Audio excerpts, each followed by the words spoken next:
곽수종의 뉴스 정면 승부.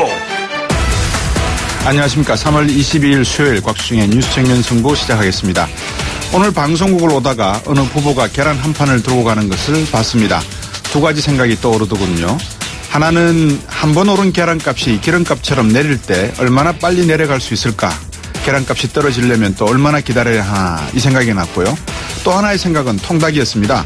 어느 날 저녁 어머니가 연탄불 갈 무렵 아버지가 사들고 온 통닭 한 마리는 온 가족이 옹기종기 모여 밤늦은 이야기꽃을 피우게 한 적이 있습니다. 이런 추억을 생각하며 살아가는 우리가 행복한 것인지 아니면 아파트 소파에 앉아서 오토바이 배달로 오는 양념치킨을 받아드는 우리가 더 행복한 것인지 모르겠습니다. 지금 닭은 옛날 닭보다 어느 나라 닭인지 먹어도 괜찮은 닭인지 하나의 걱정을 더해야 하는 것 같습니다. 어쨌거나 오늘 저녁 퇴근하실 때 아버님들 치맥보다는 전기 통닭집 통닭 한 마리 사들고 들어가 보시죠.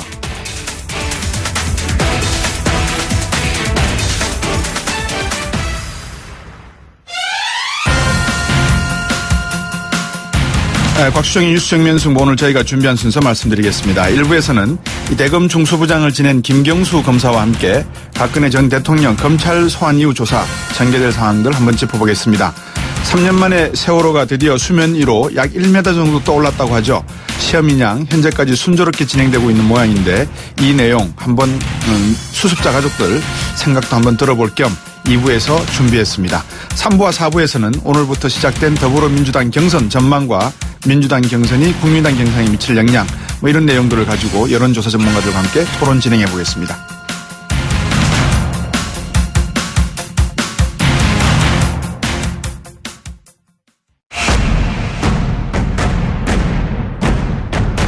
곽수종의 뉴스 정면 승부.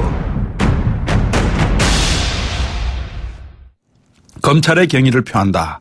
이 박 전 대통령이 역대 대통령 중 네 번째로 검찰 조사를 받았는데요. 21시간 30분이랍니다.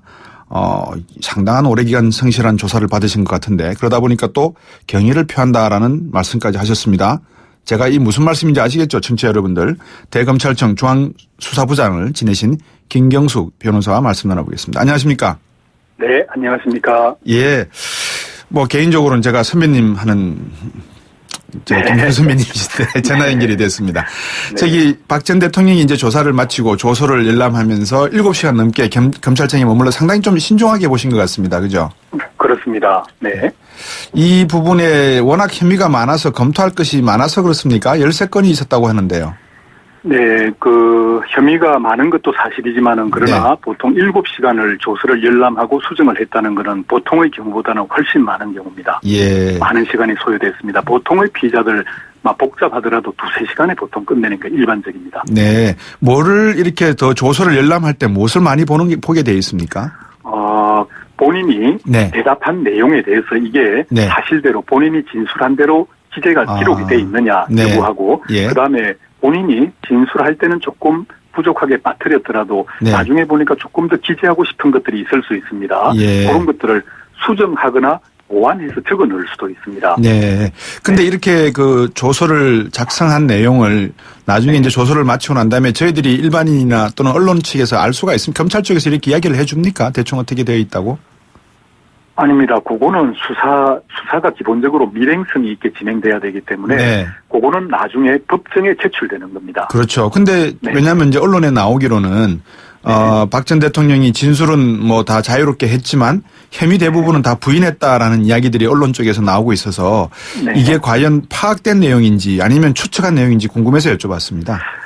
저는 사실은 부인했다 안 했다는 검찰에서 조사한 검사나 네. 아니면 보고를 받은 간부들이 하지 않으면은 할 수 없는 얘기거나 그럼요. 아니면은 참여했던 변호사들이 그 말을 할 수는 있습니다. 예. 네, 그러니까 어디서 네. 그런 말이 나왔는지 모르나 네. 제가 보기에 이게 정확한지 우선 확인이 안 된 것 같고 네. 또 대체로 지금 박근혜 전 대통령께서 네. 기왕에 헌재에 냈던 답변서라든가 이런 걸 보면은 네. 전체적으로 부인하는 취지라는 점에서 이렇게 말이 나온 게 아닌가 이렇게 생각이 됩니다. 네, 그래서 이제 청취자분들에게 제가 좀 정확하게 말씀을 드려야 될 게 방금 우리 김경수 변호사께서도 말씀해 주셨지만 이 피의자 신분으로 조사받은 내용은 정확하게 대외적으로 이 당사자가 아니면 그러니까 이번 고소건의 당사자가 아니면 열람인도 안 되고 볼 수가 없는 내용이지 않습니까? 그죠? 그렇습니다. 그게 이제 언론에서 나오는 거는 추측성 기사이거나 아니면 특별검사 쪽에서 만들었던 질문에 대한 답을 가지고 추정한 것이다. 이렇게 보는 게 맞겠죠? 그렇다고 저는 보입니다. 네. 우리 변호사님께서 보시기에 박 전 대통령이 이제 최순실과 관련된 혐의에는 끌어내기 전략을 썼다고 하는데 이 끌어내기 전략이라고 하는 게 소위 말해서 엮였다 이런 말씀을 말씀하시는 그렇죠. 겁니까? 최순실과 나는 몰랐고 나는 모르는데 최순실이 다 나쁜 일을 했다 이런 취지라고 봐야겠죠. 예. 안종범 정책조정수석과 관련해서는 떠넘기기 전략을 썼다 이렇게 또 이야기가 나오고 있습니다. 그런데 자꾸 이렇게 이야기가 나오는 건 앞에서도 말씀드렸지만 추측한 것이니까 좀 감안하시고 들어주셔야 될 것 같아요. 그죠? 네, 그렇습니다. 예. 그러나 지금 지난번에 왜냐하면 박근혜 전 대통령의 입장이 크게 변화가 없는 상황이기 때문에 지난번 탄핵 때의 자료, 그다음에 특검에서의 여러 가지 조사됐던 내용들을 볼 때 최순실 관련해서는 나는 최순실을 알긴 알지만 이 사람이 이런 나쁜 짓 하는 건 몰랐다 이런 취지였고 안종범 부분에 대해서 내가 시키지 않았는데 안종범이 알아서 했다. 이렇게 하다 보니까 이런 말이 나온 게 아닌가 생각되는데 이게 정확한 건 아니라고 생각합니다. 네네. 어제 최순실, 정호성, 안종범 이 대질신문 이야기도 나왔었는데 대질신문이 안 된 걸로 알려져 있습니다. 그렇죠? 그렇습니다. 예. 네네. 근데 이번 언론에서 또 나오는 게 이 세 사람은 다 구속된 상태인데 이 대통령께서도 과연 구속을 피할 수 있을까? 형평성에 맞나 이런 지적도 나오거든요. 어떻게 보십니까? 네, 맞습니다. 네. 글쎄 그 구속 여부에 대해서는 검찰이 지금 많은 고민을 하고 있을 걸로 생각합니다.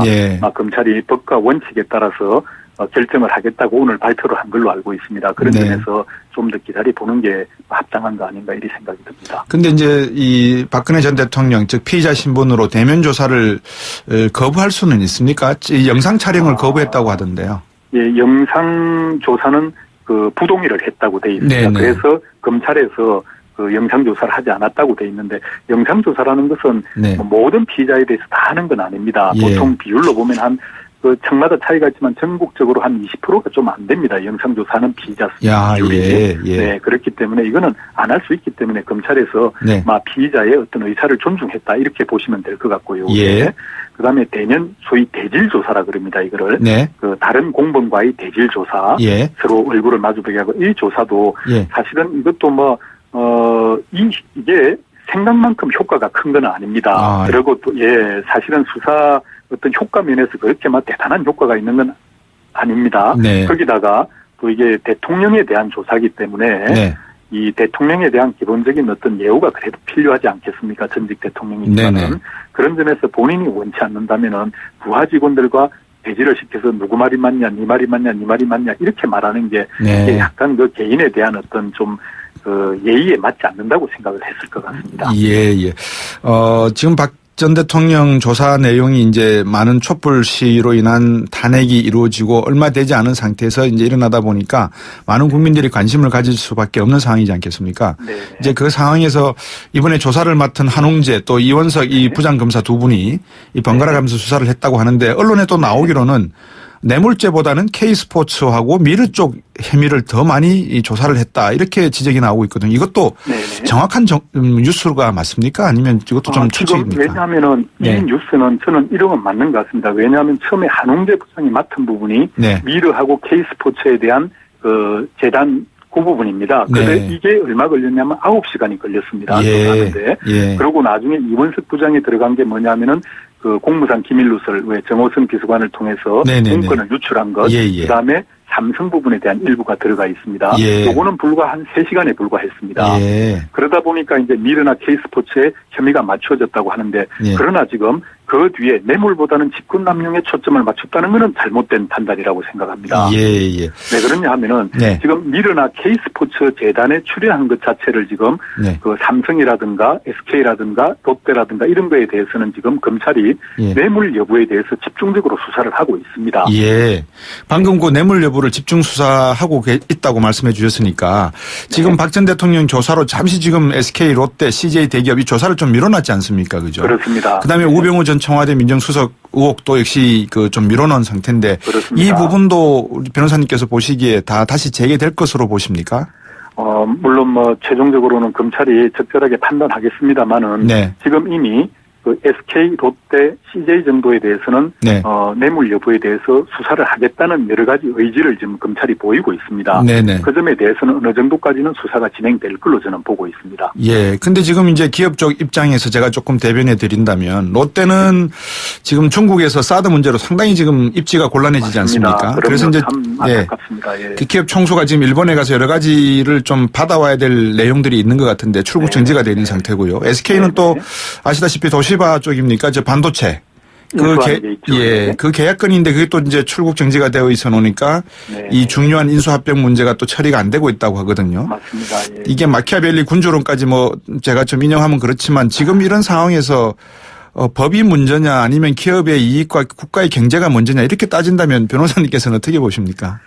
물론 수사를 통해서 수사나 재판을 통해서 사회 정의도 세워야겠지만은 또 우리가 기업에서 지금 현대 사회에서는 기업에서 뭔가 국민이 먹고 살 것이 나오지 않습니까? 네네. 그런 점에서 우리가 경제적으로 기업 활동을 얼마나 자유롭게 좀 기업 활동을 할 수 있게 해주느냐 이것도 수사를 통한 정의 못지않게 저는 중요하다고 봅니다. 예. 그런 점에서 이러한 오랜 시간 동안에 심지어 롯데 같은 경우에는 거의 9개월까지 지금 그 소위 그 롯데 회장을 출국 금지를 해놨다고 저는 들었습니다. 이런 것들은 저는 참 적절하지 않은 수사라고 저는 생각합니다. 예, 이분들이 출국 정지를 풀어놓고 갔다 오셔가지고 수사를 받으시면 되는 거 아닙니까? 그러면 되는데 지금 현재 검찰이 그렇게까지는 잘 안 하고 있는 것 같습니다. 예. 청취자분들이 혹시 뭐 다른 뜻으로 또 오해하실까 싶어서 제가 미리 말씀을 드리는데 이거는 뭐 형평성 차원에서 제가 여쭤본 질문이다라고 이해해 주시면 될 것 같고요. 이번에 이제 검찰이 특검 조사보다는 특검 조사와 비교해서 어떻게 조사를 할 것인가 수사를 할 것인가 이 내용도 많은 관심을 받았거든요. 이제 검찰이 과연 명예를 회복할 것이냐 아니면 명예를 지킬 것이냐 이 문제가 초미의 관심사였는데 더군다나 우리 김경수 변호사님은 제가 알기로는 뭐 이 검찰 쪽에서는 훌륭하신 선배님으로 알고 있는데 어떻게 보셨습니까? 예, 저는 검찰이 어쨌든 국민의 신뢰를 좀 잃었던 것에 대해서는 매우 안타깝게 생각하고 이제 특검 수사가 끝났고 다시 이제 검찰로 공이 넘어왔기 때문에 이 마무리를 검찰이 최선을 다해서 진실을 밝히고 그 진실에 기초해서 응당한 처벌을 할 수 있는 사람을 해서 뭔가 그래도 정의가 서고 검찰이 다시 좀 신뢰를 회복하는 계기가 됐으면 좋겠습니다. 예. 그 검찰의 경의를 표한다. 이 표현이 과연 이 박 전 대통령 변호사분들께서 나온 전략적인 멘트라고 보십니까? 아니면 정말 이 박 전 대통령 측에 유리한 식으로 조사가 이루어졌기 때문에 이런 표현을 했다고 보시는 겁니까? 박 전 대통령 측에서 본인들에게 유리했기 때문에 이렇게 말을 했을 리는 저는 없다고 봅니다. 왜냐하면은 21시간을 조사받은 사람이 이게 뭐 자기들에게 유리하게 했다고 생각했겠습니까? 이 상실은 밤샘을 해서 조사를 한 겁니다. 그 점에서 저는 경의를 표한다. 이 표현은 검찰 너희들도 참 열심히 했다 정도의 어떤 그 인정 그 정도를 크게 넘어서지는 않는 것 같습니다. 네. 어떻게 보시기에 어떻습니까? 이게 지금 뭐 또 많은 국민들이 구속해야 된다라고 하는 게 65%의 여론조사가 나오고 있기도 하고요. 과연 이 박근혜 전 대통령에 대한 구속영장 청구 문제가 어떤 식으로 이루어질지에 대한 방향성 이거 한번 고민해 보신 적 있으십니까? 네. 저도 사실은 그 점에 대해서는 미리 어떻게 단정적으로 말하기는 참 어렵다고 생각합니다. 그런데 저희들이 과거의 사례를 한번 볼 수 있습니다. 과거에 그 1995년도에 노태우 대통령에 대해서는 처음 조사를 하고 나서 보름 뒤에 다시 재소환을 했고 그날 바로 영장 청구를 했습니다. 그다음에 전두환 대통령에 대해서는 역시 95년 12월 달에 그 전두환 대통령이 하천으로 귀향을 하자 바로 구속영장을 청구해서 왜냐하면 그때는 나는 수사에 협조하지 못하겠다는 의사표시를 했기 때문에 바로 구속영장을 청구해서 구속수감을 했고요. 2009년에 노무현 대통령 때는 처음 조사를 하고 나서 3주 정도를 시간을 보내다가 결국 그 불상사가 생겼습니다. 그런 점에서 볼 때 지금 검찰 입장에서는 박근혜 대통령에 관한 공범들, 소위 말해서 공범으로 지목된 사람들이 이미 재판을 받고 있습니다. 구속에 대해서. 그다음에 또 뇌물을 공유했다고 지목된 사람들도 역시 구속돼서 재판을 받고 있습니다. 이런 점에서 법의 형평성이라든가 공정성 이런 차원에서라면은 박근혜 대통령에 대해서 구속영장을 청구하지 않기는 쉽지 않은 일이 아니겠느냐 이런 생각을 해보고요. 다만 국가의 품격이라든가 전직 대통령에 대한 예우라든가 또 정치적인 어떤 상황이라든가 선거라는 대선이라는 상황 이런 걸 생각한다면은 어떤 또 다른 판단도 가능은 하지 않겠느냐 이렇게 생각을 합니다. 예, 지금 말씀해 주셨는데 그냥 대통령께서 만약에 이렇게 나오시고 그런 문제가 생겼으면 구속 여부에 여러 가지 뭐 잡음이라 그럴까요? 다른 이야기가 좀 줄어들었을 건데 탄핵을 당하시다 보니까 네. 탄핵이 되고 난 다음에 이제 벌어지는 일이다 보니까 많은 국민들이 아직까지도 국정농단에 대한 이 화가 상당히 아직 남아 계시는 것 같아요. 그러다 보니까 그렇죠. 이제 이 경호 문제도 너무 과잉 경호한 게 아니냐. 그리고 구속 수사를 안 한다는 거는 이게 말이 안 되지 않느냐. 이제 이런 말씀들을 많이 하시거든요. 맞습니다. 박범계 의원이 어제 제가 진행은 못했습니다만 인터뷰에서 10년에서 최대 45년까지 구형하다고 이런 말까지 하고 계셨거든요. 네. 어떻게 보십니까 이게? 근데 뭐 우리 박범계 의원이야 또 뭐 어떤 정치인이니까 네. 얼마든지 그런 말을 할 수 있지만은 네. 저희들 같이 이제 법률적으로 판단하는 입장에서는 네. 아까 말씀드린 대로 구속 영장을 청구할 가능성이 저는 높다고 봅니다. 네. 높다고 보나 네. 그렇다고 해서 다른 가능성이 전혀 없는 건 아니라고 생각합니다. 예, 이거 정말 직구진 질문입니다, 선배님. 네. 우리 청취자분들은 잘 모르실 수가 있는데 옛날에 김현철 전 김영삼 대통령 아들 네. 수사도 우리 김경수 변호사께서 하셨고. 네네. 사실 검찰청장 후보로 오르셨던 분 아닙니까, 그죠? 네네. 만약에 지금 김수남 총장 대신에 우리 선배님이 네. 총장이시라면 네. 법과 원리 원칙에 따라서 판단한다면 구속영장을 청구하시겠습니까? 어떻게 하시겠습니까? 저는 그 총장의 자리에 절대 안 가고 싶습니다. 네. 무슨 말씀인지 알겠습니다. 박 전 대통령의 기소와 재판은 언제쯤 이루어질 걸로 예측하십니까? 아무래도 지금 4월 15, 16이 대통령 후보 등록일이지 않습니까? 예. 적어도 그게 끝나면 4월 17일부터 바로 선거 기간이 시작이 됩니다. 네. 그 전까지는 뭔가 마무리가 다 돼야 되지 않겠나 싶은 생각이 듭니다. 예. 오늘 제가 좀 직구진 질문도 드렸는데 답변해 주셔서 너무 감사드립니다, 선배님. 감사합니다. 예, 고맙습니다. 감사합니다. 네, 김경수 변호사였습니다. 포토라인이 아닙니다. 포토존 탈취장치 19년 오직 한 길. 포토존 탈취장치 명품만을 고집해온 센텍. 대표이사 권용석입니다. 하수관 악취, 공장 유해 악취 이제 포토존에 맡겨주세요. 대표이사가 보증합니다. 센텍. 센데 1544-8785. 우리 몸에서 제일 안전해야 하는 곳은 어딜까요? 글쎄요. 다 중요하지 않나요? 어떤 작업이든 일을 하는 분이라면 특히 발이라고 대답하실 겁니다. 발이 안전하면 마음까지 든든해지니까요. 지벤 안전화. 와, 스타일까지 좋은데요? 생각의 차이가 만드는 가치. 지벤 안전화. 크리네어 테크. 크리네어 테크 집중기. 주물 작업, 연마 작업, 페인트 작업. 분진가스, 냄새, 연기 작업장 분진. 이 세상에 못 없애는 분진이 어딨어? 크리네어 테크 기술력이 끝내줍니다. 크리네어 테크. 크리네어 테크 집중기. 임플란트 아플까? 오래 걸릴까? 네오 하세요. 네오 임플란트는 시술 받는 사람의 편안함까지 생각하니까 환자를 생각하는 임플란트. 네오 임플란트. 네오 하세요. 임플란트는 의료기기이므로 치과 전문의와 상담하여 결정하세요. 네, 2부에서 뵙겠습니다.